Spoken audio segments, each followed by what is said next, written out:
Okay, so our second and final talk in this session is by Philippe Rigollet, who's going to be talking on uncoupled isotonic regression by Wasserstein deconvolution. Thank you. I don't actually do often Blackboard talk, so I got all the help I can have. I got some fancy agromo chalk, thank you, Quentin. But I can tell you caught me on a day where my handwriting is not excellent. So I try to always make an effort to fit in the scope of a workshop, and I would like to thank the organizers for inviting me, and that's my way of thanking you. And so I'd like to talk to you about something that is something I've recently been working on, which is the interface of statistics and optimal transport. And I feel like optimal transport is becoming more and more pervasive to statistics, not only as a tool, but also as a method, so to analyze data that has some geometric structure.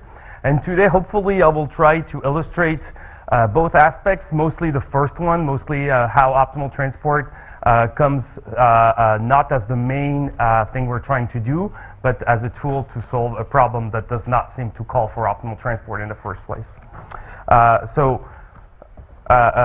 Just as reference, I'm not going to mention it, but optimal transport in machine learning, and in particular computational optimal transport, is becoming bigger and bigger. There's a nice manuscript by Perret and Couturier that just came out, and I highly recommend it.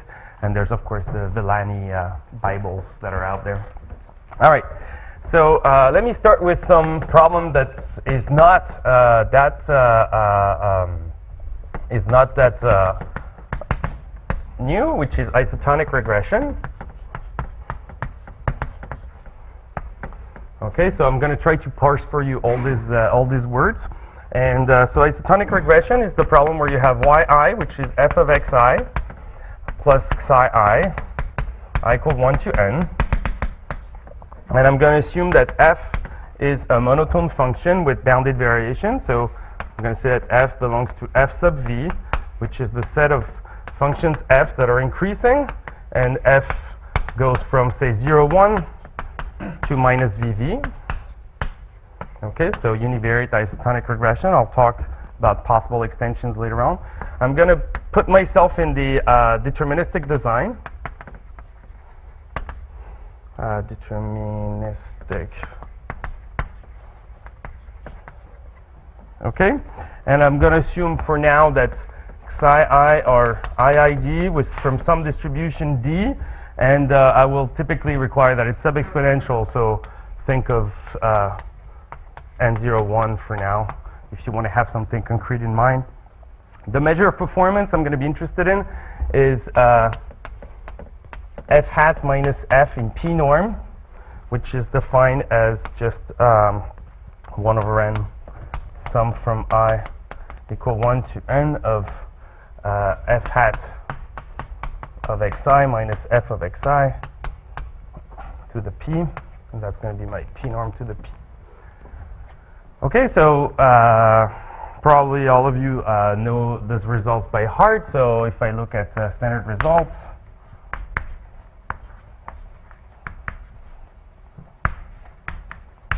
so what I have is, so here I'm going to observe pairs yi, xi from this model.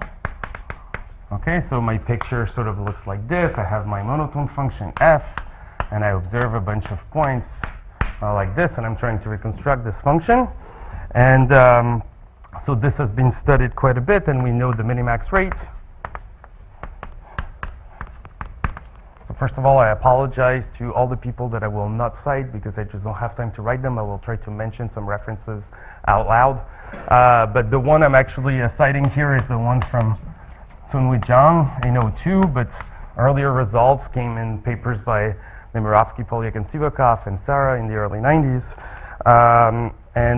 So if you assume, for example, that xi is iid and 0, 1, then the minimax rate that you get is inf over all estimators, sup of f in this class of monotone bounded variations of the expectation of the p norm to the p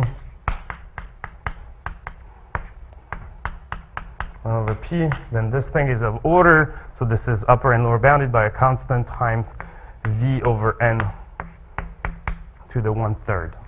Okay? And usually this is achieved by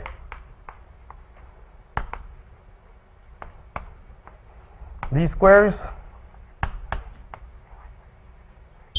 Okay, so it's the estimator that minimizes the sum of the squared errors over all monotone functions. You don't actually have to put the v here. You can actually minimize over v, fv, where v is infinity, and it will adapt to the natural variation of your function. Okay, so as I said, this is pretty well understood, even though there's some, more complicated setups, convex and unimodal that start coming in. There's some more recent result, as I said, on multivariate. But the thing I'm going to actually, the direction in which I would like to extend this is uncoupled regression, uncoupled isotonic regression. And the way it works is that rather than observing those pairs like we always are used to in regression, is that I'm actually observing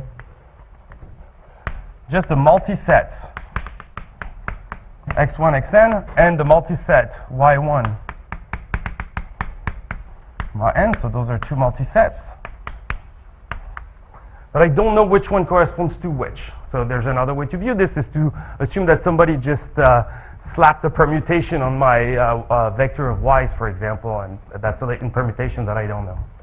Okay, so here the picture looked like this. Here the picture looks more like this. So I have my univariate function, and all people tell me is where those bars are and where those bars are, but I don't know which one is which.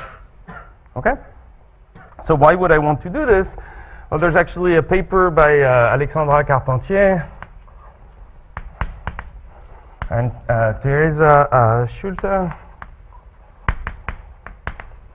in 16 that motivates this by some social science data, so in particular actually data in London, where it's much easier, or data is much more abundant if you actually collect data uncoupled. So if you want to get wages data, there's huge data sets of wages data. If you want to get rent data, there's huge data sets of rent, but those that correspond to the same individual telling you what his wage and rent are actually more scarce.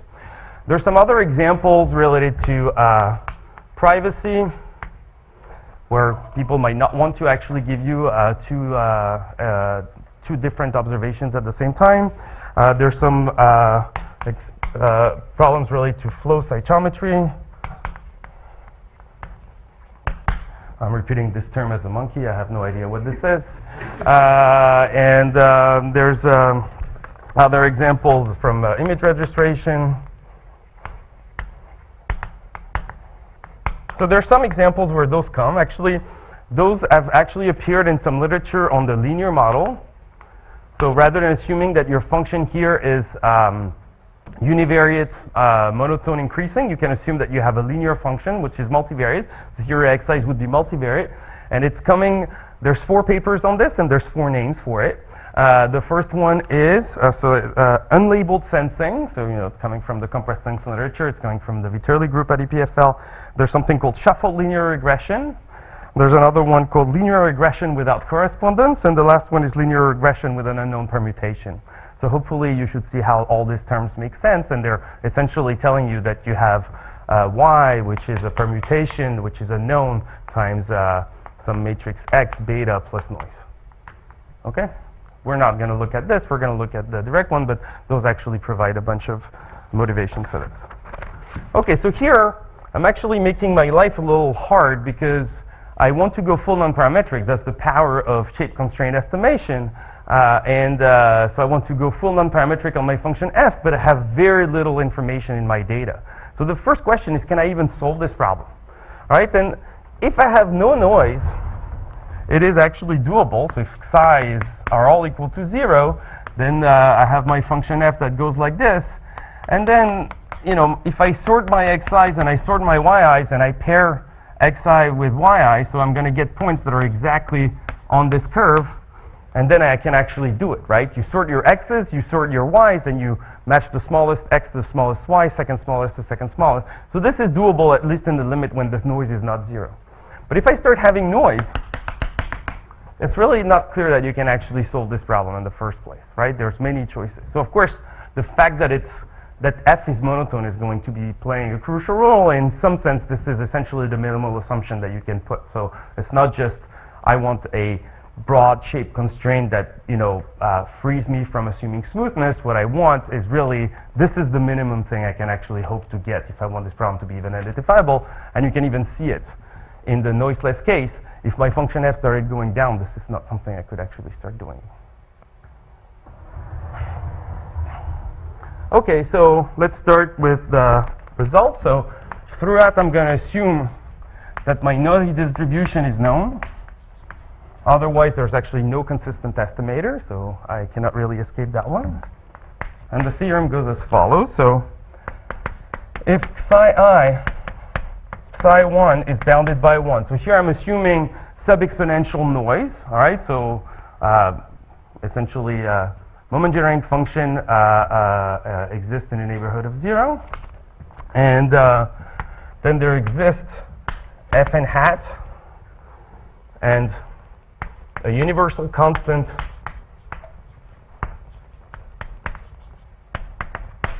C, such that for any p larger than or equal to 1, my uniform risk over this class of function with bounded variation v, e, so if I look at the expected p norm to the p, so fn hat n, p to the p to the 1 over p, then this is bounded by a constant times v times p times log n over log n times 1 plus little n of 1. And this little here depends on d and v. Okay? So qualitatively, if I look at what was happening in the standard isotonic regression, I go from polynomial rates 1 over n to the third to something which is becoming logarithmic. So if I want to achieve a certain accuracy, I need exponentially more data. So in a way, if you think, for example, so this is the usual trade-off that you hear when you people talk about privacy, for example. So if you want to think of this decoupling of the x and y's as a privacy mechanism, then essentially it's telling you that it's going to, if you want to have the same accuracy, it's going to cost you exponentially more observations. And so that was my original motivation, which was if you have access to more data when it's decoupled, then you better have access to exponentially more data if it's decoupled. Okay, so this so far is a pure, mathematical. Yeah. This is just the upper bound? Yeah, sorry. So this is minimax optimal. Oh.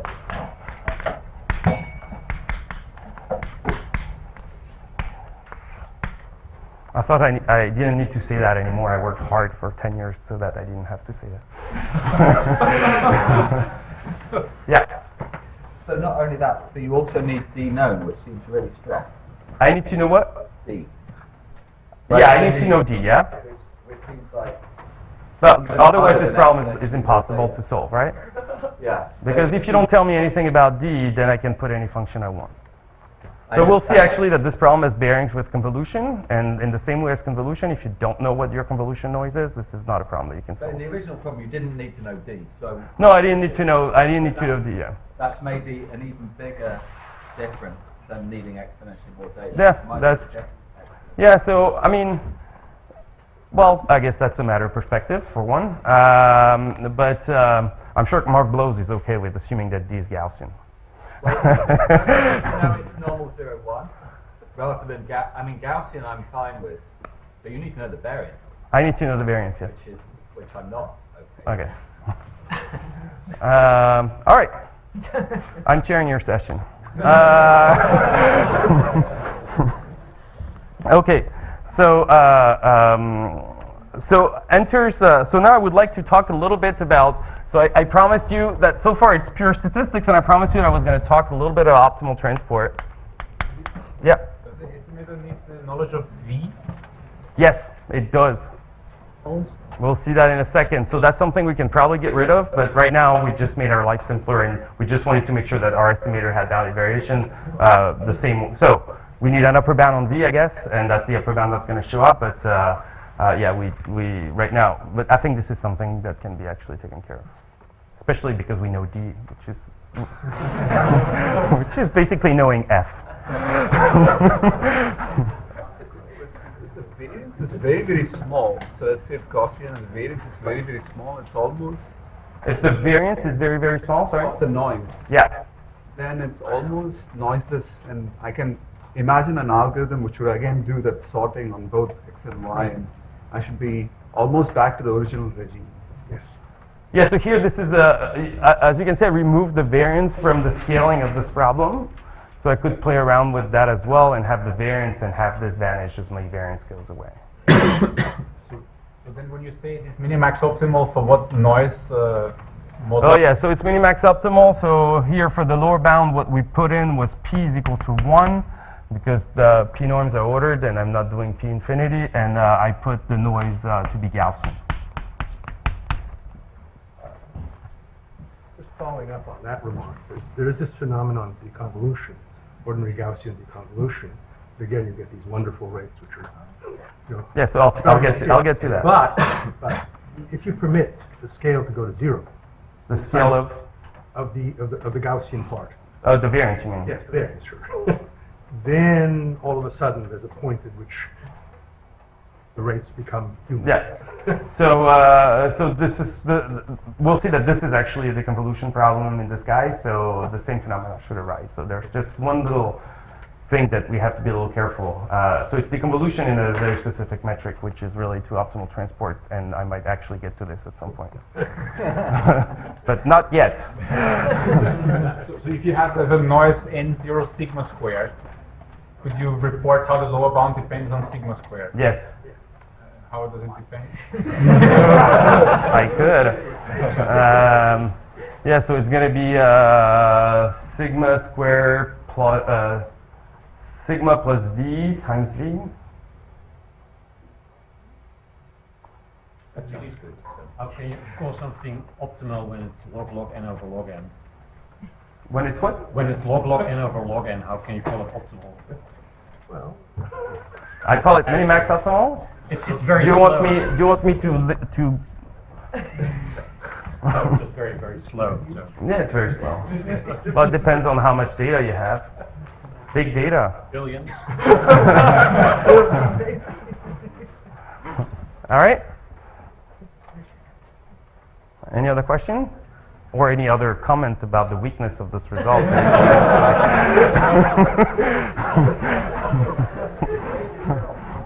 So, anybody wants to comment on this guy?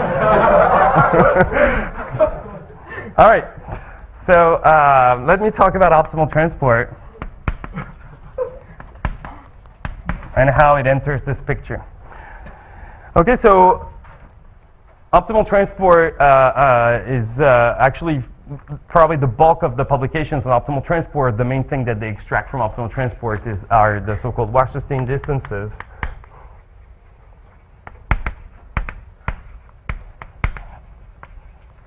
So here I'm going to take them between two probability measures, mu and nu, and it's a collection which is WP between mu and nu, which is the infimum over all couplings between mu and nu. So I will call this class C mu nu of of the integral of x minus y d gamma xy. This is to the p, and this is to the 1 over p. And I'm only going to consider finite p, and this is a distance when p is larger than or equal to 1. Okay, so what is C mu nu? This is the set of joint distributions with marginals mu and nu. Okay, so if I take two Borel A and B, what I mean, so here I'm on R, so what I mean is that gamma of A times R is equal to mu of A, and gamma of R times B is mu of B, okay? So I give you two probability measures, and what I'm saying is I want to find the best possible coupling that's essentially minimizing the LP distance in expectation of those two distributions, of those two random variables, right? So this is the expectation of x minus y to the p. I'm trying to find the coupling that will minimize this distance. Okay. So so those are, distance between probability measures, and if you've known some distances between probability measures, there's the total variations, there's the KL divergence, which is not really a distance, but this is the basis of, we like KL because we can build an unbiased estimator of KL, which is usually called, negative log likelihood up to constants, and from there we build an estimator. And so here we could actually build an estimator of the KL divergence between a class of a parametric class, for example, and something which is basically the empirical measure. And those have appeared. So let me define a little bit my empirical measure. So let 1 over n sum delta xi be the empirical measure of x1, xn. And I'm going to define the push forward of this measure. So I will define by pi sub g, which is just 1 over n sum delta gxi I equal 1 to n, which if you want to be fancy is g push forward 1 over n sum from 1 equal 1 to n of delta xi. And this is the push forward. So I will just say push forward, but I should say push forward of the empirical measure on the xi's through g. Okay? And so this is a measure now, which lives in my image space, which is also R again. And the first proposition is that if I start looking at the LP norm between two functions f and g, then this happens to coincide exactly with WP between the push forward measures, f of xi, so pi f and pi g. And that's if f and g are both increasing or non-decreasing. Okay, so there's a natural connection. So let's see,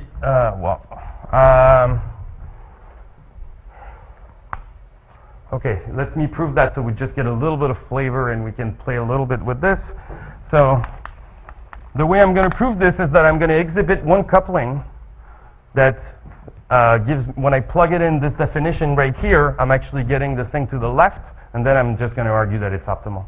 Okay, so the coupling is gamma is 1 over n sum from I equal 1 to n Dirac on f of xi, g of xi. Okay, so it's indeed a joint distribution. Then you can check that if you integrate x minus y d gamma, what is it doing is just plugging in 1 over n, and then I have sum of the xi's minus g of xi, right? So this is just the f minus g p. And now to argue that it's optimal, all I have to check is that is some property of its support, right? So let's look at what this support does. So here I have my f of xi's, and here I have my g of xi's. Okay, so here I have some points like this when I put them together, and what I claim is that this has some very specific property, which is, it looks like what I drew, and what it says is that f of xi minus f of xj, if I take its product with g of xi minus g of xj, then this thing, since f is increasing and g is decreasing, so here all I need is that they share the same monotonicity, then this thing is non-negative. Okay? Which means that my points go up to the right here. And it's almost an instantiation, so if p was actually strictly larger than 1, I could actually guarantee that there's no 2 points here that actually are on the same line, so that would actually be a function from my g of x, from my f of xi's to my g of xi's. This function would be increasing, and this is basically Baby-Bernier, which says that if you have the gradient of a convex function, then this is an optimal transport. And so here we can actually do it even when p is equal to 1, because in dimension 1 there's no cyclical monotonicity or anything, it's just basic monotonicity. Okay? So, so sorry, that implies that gamma is optimal.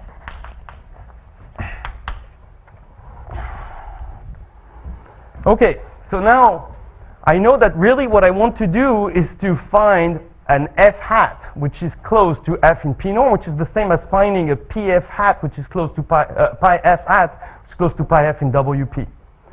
And so what I would want to try to do is to maybe try to find something which is close to what I observe in terms of wp now. So I'm going to make a quick remark which goes close to what Peter mentioned. So this problem is actually linked to deconvolution. So if you look at the yi, it's actually distributing according to pi f convolved with d. They're not AID, right? They're not independent because I'm not sampling an xi. Here, if I look at my yi's, they each correspond to a specific xi. I cannot resample. So just this difference between sampling with and without replacement is actually a little bit of a little annoying to deal with, but you can. But what this suggests is that, well, yi contains all the information I need about pi f if I can actually deconvolve the distribution of my yi's. And if I can deconvolve it, then actually in Wasserstein p distance, then I actually get something which will have a guarantee in p norm in the functions. And so we're going to suggest the following estimator, f hat, which is the argmin overall f in fv of, so here I could pick any wp I want. I should pick the p that I'm actually interested in. It turns out that it's enough to just take p is equal to 2. And I'm going to try to find, sorry, let me call this variable g, and I'm going to try to find the pi g tensor d, which is the closest to my observation. So I need to, put all my observations into one distribution, and I will call it pi hat. So pi hat is just the empirical distribution of my yi's. Okay? So I have my empirical distribution of my yi's, and I say, okay, which is the distribution which is of the form pi g convolved with d that looks the closest to it? So such estimators have been called minimum Kantorovich distance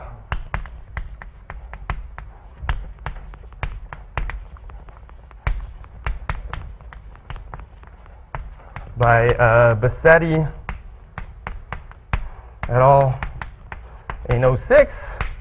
Okay, and that was just the realization that you can actually get some estimator. I mean, it's not an unbiased estimator, but by plugging in empirical distributions here, you could actually try to minimize these quantities because you're trying to just finding another distance between probability measures that you're trying to minimize. Here they just had some p theta for some parametric class theta, and right, that was essentially the content of it.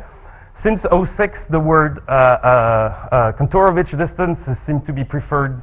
Wasserstein distance seems to be preferred to Kantorovich distance, but it's the same thing. So just to be in agreement with our time, where we'll call this Wasserstein deconvolution.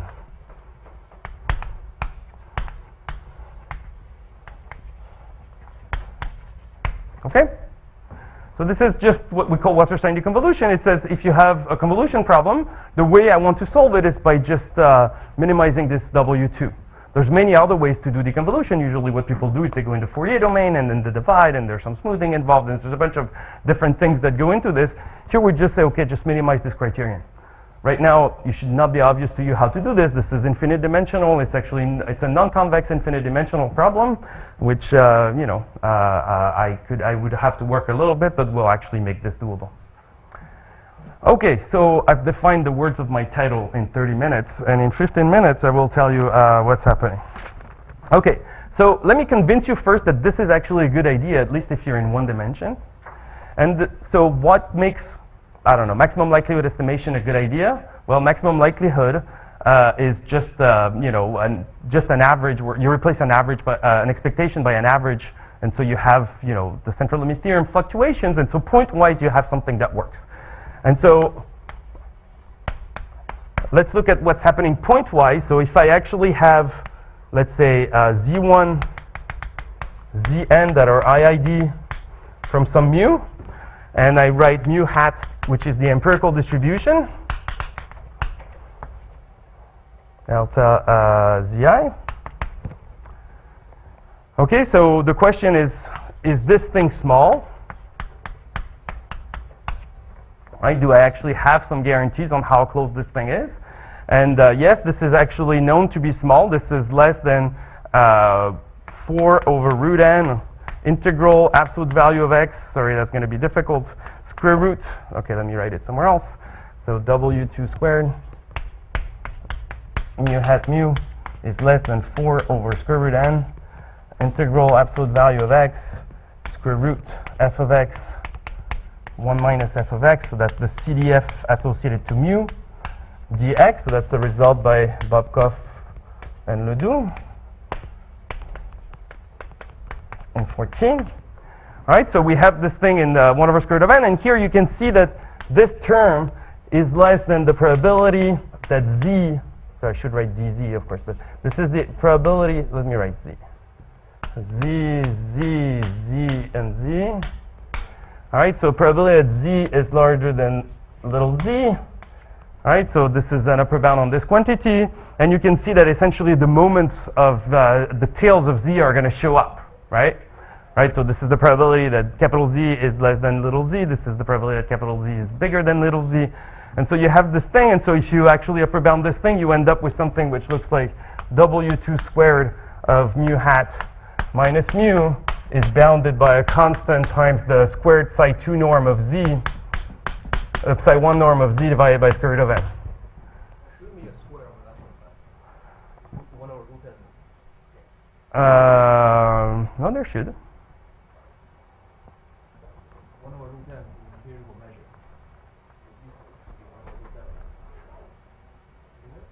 No. So this is not W1, right? Maybe you're right, yeah. But expectation should be on the left. Expectation should be on the left. Thank you.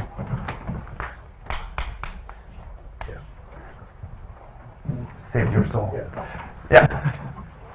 Well, of course, there's also a statistically more familiar way, right? It's the integral 0 to 1 f hat inverse minus f. So that would be W1, right? No, well, square it, and then it's W2.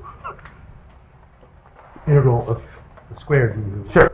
And then that's where you get the funny stuff, is because Yeah, so inverse. sure. There's some quantile transforms that come into this. I mean, Oh. the reason. Okay, sorry, this is squared. Okay, so so essentially, you know, we have this rate. So it's actually, as Yehong mentioned, it's actually in W2. This is a 1 over n to the quarter rate, but we still have some consistency. And actually, we can actually be quite loose because in the end, we're looking only for a log n term. So how am I going to prove this? So the proof of the main theorem. So I have 4 steps. So in the first step, I'm going to say, okay, you're minimizing this. You plugged in your empirical distribution. So the first step is going to be to show that W2 of pi f hat tensor with D with pi f tensor D is small. Okay? And and here the step 2 is when we're going to have a bit of a, I mean, at least for me, a bit of a disappointment, which is we're not staying in Wasserstein space. And the reason is because I don't know how to handle deconvolution in Wasserstein space. The deconvolution is clearly a contraction operator, right? If I convolve with something that has variance that goes to infinity, I don't see anything, and those things get the same thing. But in Wasserstein, it's very hard to understand what deconvolution does for you, right? So you have these 2 things that are a contraction, and you need to understand how much of a contraction it is, because if I want to pull back to the original measures, I want to know how much is contracted. The only way I know how to do it is to go into moments. All right, so what I'm going to show then is that this one implies that the moments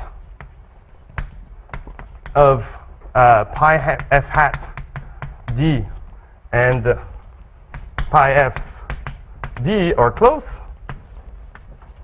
Then I'm going to deconvolve those moments. So moments of pi f hat and pi f are close.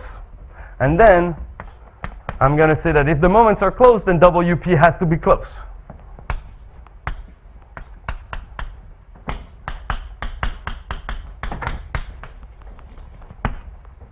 Okay, so those are the 4 steps. So we're going to moments. In moments, we deconvolve, and then we're coming back. And for this proof, I'm going to assume V is equal to 1. So sorry, Pradeep, I'm losing all tracks of my signal to noise ratio here. Okay, so I'm just going to prove this rate log n over log n. I'm looking for an eraser.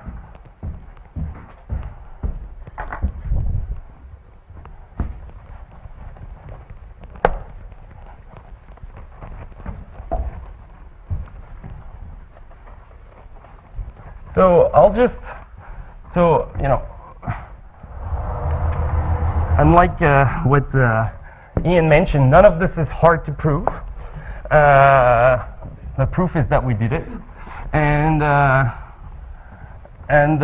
second thing is, I'm not going to go too much into details, but actually I'll tell you what's a little more involved and what's a little less involved. And some of those steps are actually slightly easier than others. Okay, so step 1. So we're going to prove that the expectation of W2 of pi f hat convolved with d, pi f convolved with d, is at most a constant over n to the 1/4. Okay, so same as the deviation that we have, we inherit it when we look at the distance between f hat and f. Okay? So, I mean, it's, well, given the time constraints, I'm not going to have to prove it, but essentially, this is, let me just show you the first step. You write that W2 f hat convolved with d, then you just put the triangle inequality, right? So then you're going to squeeze in what? You're going to squeeze in pi hat, which is the empirical distribution of my y's.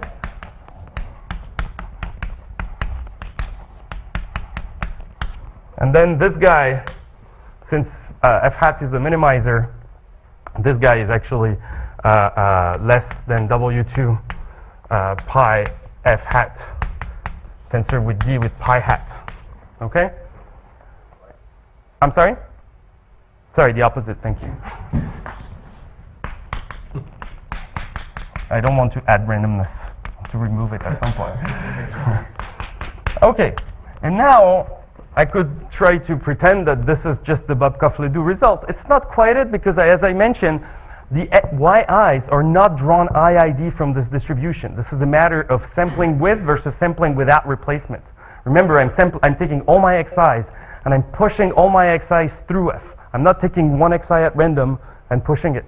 Okay, so there's a slight difference, but you can actually take it into account. And up to a factor 2 again. So here, this whole thing is less than twice this, and then you pay another factor 2, and you get 2 times the Babcock-Ledoux bound. Okay? So not super complicated. Somewhat interesting, but I don't want to go, well, certainly don't have time to go into details. Step 2. So here, I'm going to define, so this is going to be a moment matching trick. And so the moment matching, so here, as you can see, I'm making an argument in terms of moments that are close. So this is an argument that I've started to like a lot. So it started in a paper, as far as I can tell. So this showed up in earlier papers on the mixtures of Gaussians, but in the non-parametric statistic literature, it was pioneered by Levsky, Nemirovsky, and Spokane in '99. There's a beautiful paper by Kai and Lowe that uses it to estimate the L1 norm of the mean of a Gaussian vector, and then Yihong and Pekong Yang have some really nice papers where they really flesh out what's going on with this and the duality between moment matching and polynomial approximation. So here we're going to go through this moment matching. So moment matching are actually the same technique that we use for lower bounds. I'm not going to talk at all about lower bounds, but that's a similar technique. And so here I'm going to define if x follows mu and y follows nu, so those are have nothing to do with the x and y's that I've said before. I'm going to talk about the delta L between mu and nu as just the gap between the moments to the power L. So I'm going to do e of x to the L minus e of y to the L, the whole thing to the power 1 over L. Okay, so this is the moment gap, and when I say moments are close, what I mean is I have an upper bound on delta L. Okay, so here's the first lemma. That's the lemma that you get when you Google Wasserstein moment matching. And you have my history, I guess, on Google. But basically, there's this paper by, there's this book, actually, on stochastic optimization, of all things, by Pflug and Pichler in 2014. And they essentially says that, so it's a moment bound that depends on the moments themselves. So we're going to actually control all the moments by saying that mu psi 1, nu psi 1 is bounded by 1, so they're both sub-exponential with variance proxy 1. Then delta L to the L between mu and nu, which is the thing I want to control, is bounded by C times some small loss, L to the L, and that's basically where my log n over log n will show up, times W2 between mu and nu. Okay? So this is how I go from W2 to moments.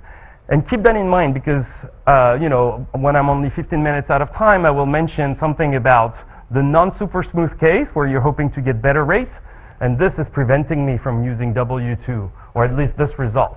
And I think this is essentially, this is allowed only because we're looking for logarithmic terms here. Okay, so this is the first thing. It's almost, so in this book, you can find it almost written like that. Then step 3. So step 3 is the one that's deconvolving, right? So the proof here is actually, by the way, is just you use convexity of the function that maps x to absolute value of x to the L, right? So you just, you do essentially a first order Taylor expansion, so you get an upper bound, and then you just use the fact that the moments of a sub-exponential distribution are bounded, the moments to the L are bounded by L to the L. And that's where this is shown up. Okay, step 3. So if my convolution noise, psi1, so soon I will write a deep psi1 norm because I just don't know how to do this at some point. Then for any L larger than 1, what I have is that the deconvolved moments are paying something which is actually of the same order. 4L to the L times the sup over m less than L of delta m to the m of mu to nu. Sorry, of mu tensorized, mu convolved. Okay? So here, again, I pay a huge factor, L to the L, but it's okay. That's all I'm paying right now, and that's the order I can actually do for. So this is actually where the deconvolution rate comes from.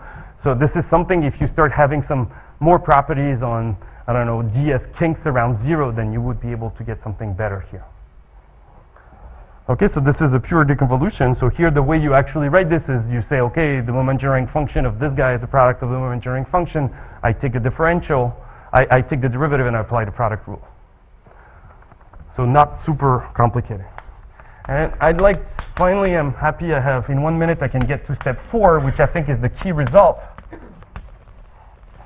And this is the one that's going to tell me if my moments match, then my WP match for all P's. And so this is what it says. It says that, so I'm going to assume also that mu psi1 are bounded by 1. Then WP between mu and nu is bounded by C times P times the sup for L larger than or equal to 1 of delta L mu nu divided by L. Okay, so this is a result that holds for, so maybe just for Yihong, this is for unbounded support gamma. And so actually I say that it's for Yihong because for W1 unbounded support, this result has actually appeared in the past. So there's actually, for bounded support, there's this Kong and Valiant result. It's actually showing up there. There's a very nice paper on estimation of the spectrum of random matrices by Kong and Valiant, and they actually have exactly this bound for mu and nu with bounded support and p equals 1. And Yihong also has some results for p equals 1. But those results typically use the dual formulation of W1 as the supremum over Lipschitz functions, and then you do some quantitative polynomial approximation to Lipschitz functions. And so it's not entirely surprising that moment would show up for this problem. But here we actually do something which is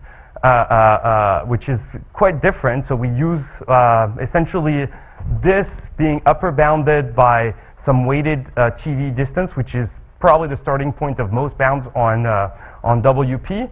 And then the TV distance between mu and nu, since I don't make any assumptions, could actually be terrible. So I have to actually convolve them with something. And the distribution with which I'm convolving them, I need to actually, 1, control the moments, because I don't want to pay a huge overhead when I control the moments.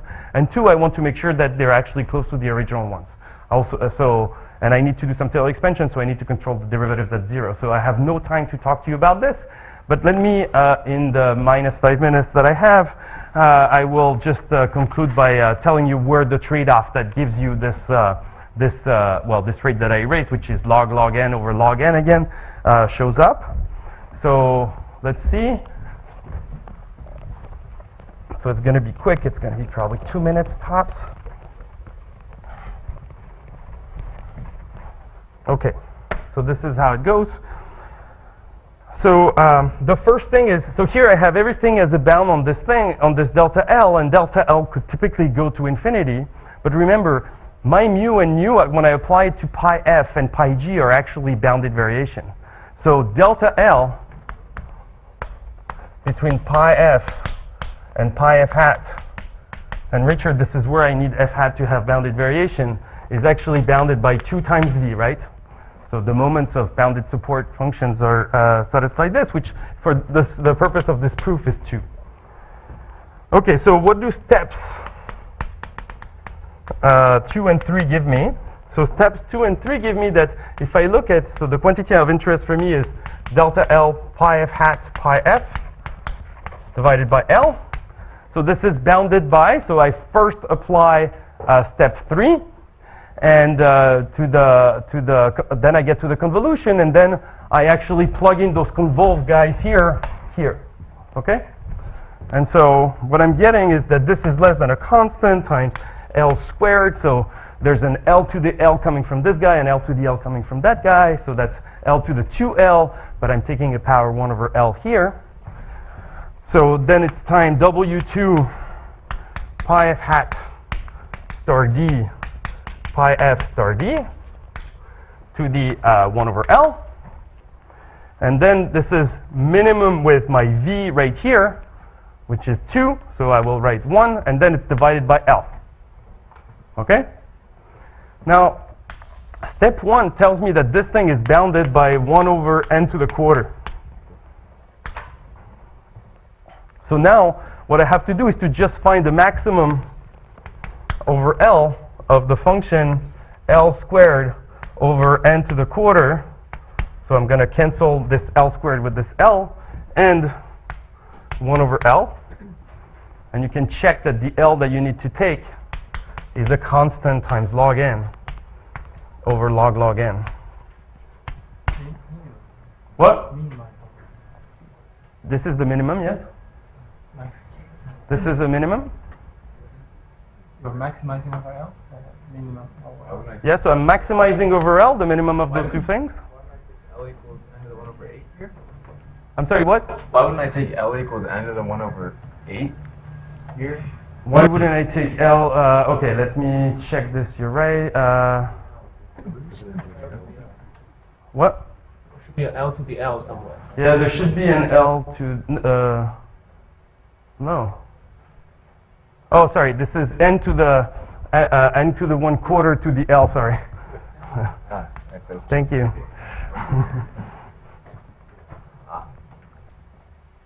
Okay.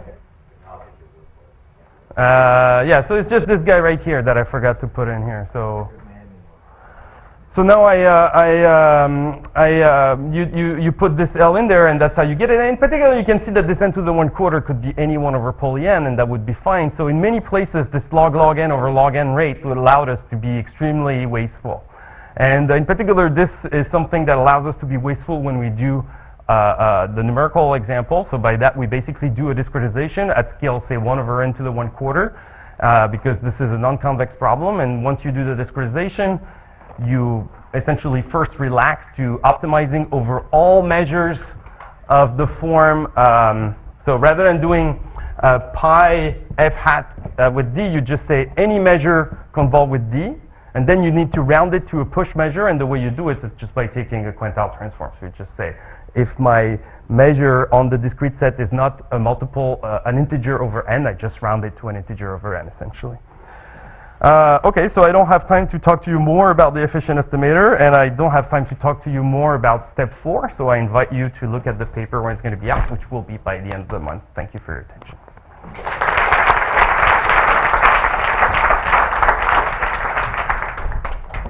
We've already had quite a number of comments and questions, so maybe we'll just a couple more.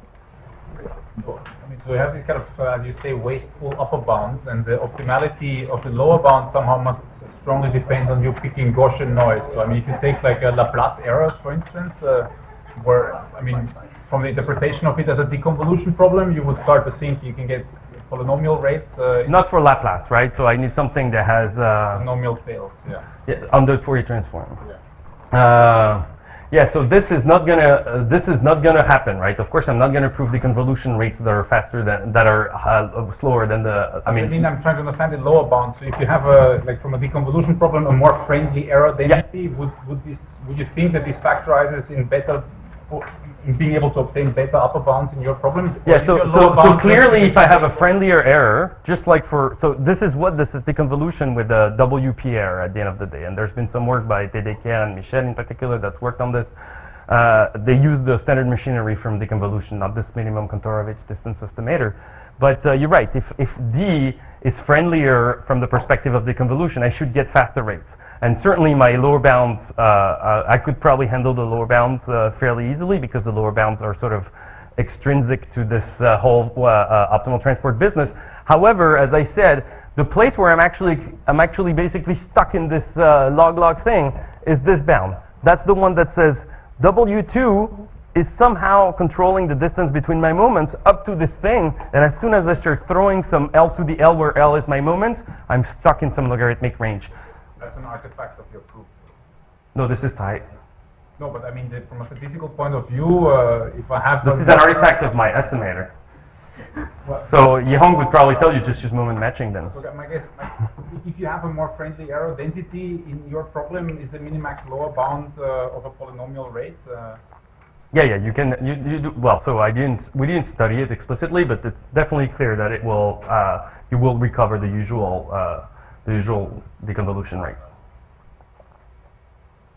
Yeah, Richard. If your true function were the zero function, would you get a parametric rate of conversion to this one? So you're saying, can I be adaptive to the number of jumps, for example? Certainly not with this technique, because moments don't really care about number of jumps.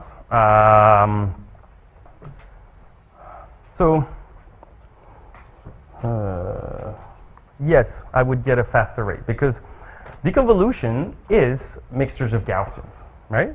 And I'm just mixing my, this is a mixture of Gaussians where my mixing distribution happens to be pi f. So here it has n components. But if you actually tell me that I have a smaller number of jumps, that means that my number of components will be k, which is potentially much smaller than n, and in which case I can actually use techniques, again, from Yehong for mixtures of Gaussians, and I will get a rate which becomes parametric. So you potentially have an oracle inequality. Yeah, I can write an oracle inequality, and that's also the reason why I prefer this method, which is based on the minimum Kontorovich estimation, is because, like, this is the only way. So the other way I could do it is says, well, you know, if you're going through moments, just do method of moments. But the problem with method of moments is that it's not really robust to model misspecification, and I'm certainly not going to get some sort of oracle inequality. So not that I have one, but I know that I could get one. And while I have Richard, I would like to mention that I don't have time to mention possible extension, but Richard has a paper on the extension of isotonic regression when your function is increasing in each coordinate, and it would be interesting. So W2, the rate that I presented, is actually suffering big time from the curse of dimensionality, and I would be very interested in knowing if this is actually still enough to recover the multivariate rates of estimation for isotonic, uncoupled isotonic regression. Okay, so I think given the time, we'll do any further questions till over lunch. So do we thank